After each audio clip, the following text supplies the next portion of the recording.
Hello everyone.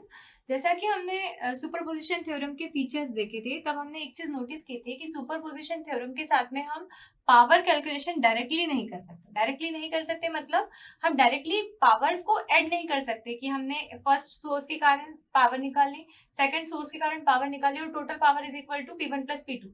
हम ऐसा नहीं कर सकते। हम वोल्टेज रिस्पॉन्स या करंट रिस्पॉन्स फाइंड आउट कर सकते हैं, टोटल करंट या टोटल वोल्टेज फाइंड आउट कर सकते हैं और उसके थ्रू पावर निकाल सकते हैं। लेकिन यहाँ कुछ एक्सेप्शंस भी हैं। वो क्या एक्सेप्शंस हैं कि यदि सर्किट में ओमेगा की वैल्यू या फ्रीक्वेंसी जो है यदि वो अलग अलग हो, तब हम डायरेक्ट पावर कैलकुलेशन कर सकते हैं। जैसा कि फर्स्ट केस, यहाँ पर फ्रीक्वेंसी क्या है हमारी 100, ओमेगा जो है वो हमारा 100 है, सेकेंड सोर्स में 200 है, फ्रीक्वेंसी डिफरेंट है। तो इस केस में हम बोल सकते हैं power is equal to P1 plus P2। What is this? मतलब हमने फर्स्ट सोर्स के कारण पावर निकाल ली प्लस सेकेंड सोर्स के कारण पावर निकाल ली, उन दोनों का सम जो होगा हमारा टोटल पावर होगा, जहां भी हमको जिस भी एलिमेंट के लिए निकालनी है वहां पे। सेकेंड केस है जहां पर फ्रीक्वेंसी हमारी दोनों की सेम है।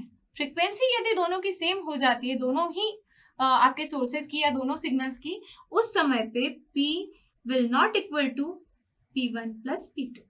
हमें ये याद रखना है। ऐसी जगहों पर जहां पर फ्रीक्वेंसी सेम हो, वहां पर हम पावर कैलकुलेशन नहीं कर सकते डायरेक्टली।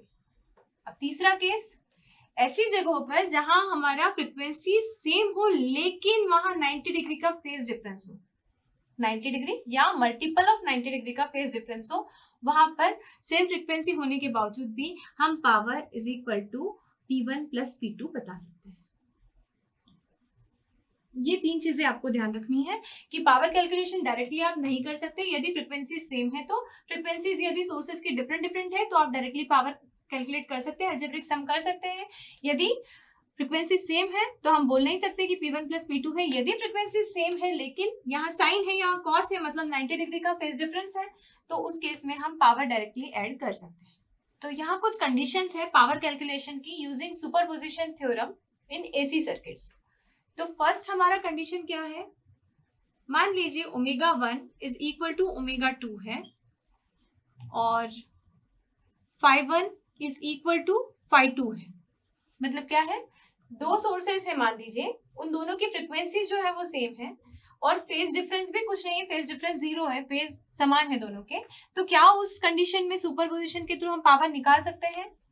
नहीं, उस केस में हम नहीं निकाल सकते। सेकेंड हमारी कंडीशन है, जब omega 1 is equal to omega 2 है, phi 1 minus phi 2 is equal to pi by 2 है, तो क्या हम उस केस में डायरेक्टली पावर कैलकुलेट कर सकते हैं यूजिंग सुपरपोजिशन थ्योरम? यस, उस केस में हम पावर कैलकुलेशन कर सकते हैं। थर्ड केस है हमारा, जब omega 1 is not equal to omega 2 है लेकिन phi 1 is equal to phi 2 है, तो क्या ऐसे केस में हम कर सकते हैं जब दोनों ही सोर्सेस की फ्रीक्वेंसीज अलग अलग हैं लेकिन फेजेस सेम हैं? तो यस, उस केस में हम सुपरपोजिशन थ्योरम को यूज सुपरपोजिशन के थ्रू पावर कैलकुलेशन कर सकते हैं। फोर्थ केस है हमारा, जब omega 1 is not equal to omega 2 है, कॉमा जब phi 1 minus phi 2 is equal to pi by 2 है, तब हम पावर कैलकुलेशन कर सकते हैं using superposition theorem. Yes. Next है, जब omega 1 is equal to omega 2 है, जब phi 1 minus phi 2 is equal to पाई है, तो क्या हम सुपरपोजिशन के थ्रू पावर कैलकुलेशन कर सकते हैं इस केस में? नहीं, क्योंकि फेज डिफरेंस हमारा पाई बाय 2 ना होके पाई है, तो यहाँ पर भी कैलकुलेशन पावर का संभव नहीं है। लास्ट केस है, जब omega 1 is equal to omega 2 है but phi 1 minus phi 2 is equal to 3 pi by 2 है, तो हमने कहा था 90 या मल्टीपल ऑफ 90, मतलब पाई बाय 2 या मल्टीपल ऑफ पाई बाय 2 यदि फेज डिफरेंस होता है, उस समय पे यदि फ्रीक्वेंसी सेम रहती है तो हम पावर कैलकुलेशन कर सकते हैं। इसका मतलब यहाँ पे संभव है।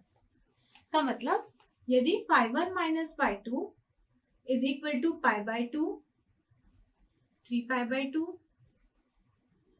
5 पाई बाय 2 ऑड मल्टीपल होते हैं उसके, तो हम पावर कैलकुलेशन कर सकते हैं डायरेक्टली यूजिंग सुपरपोजिशन थ्योरम।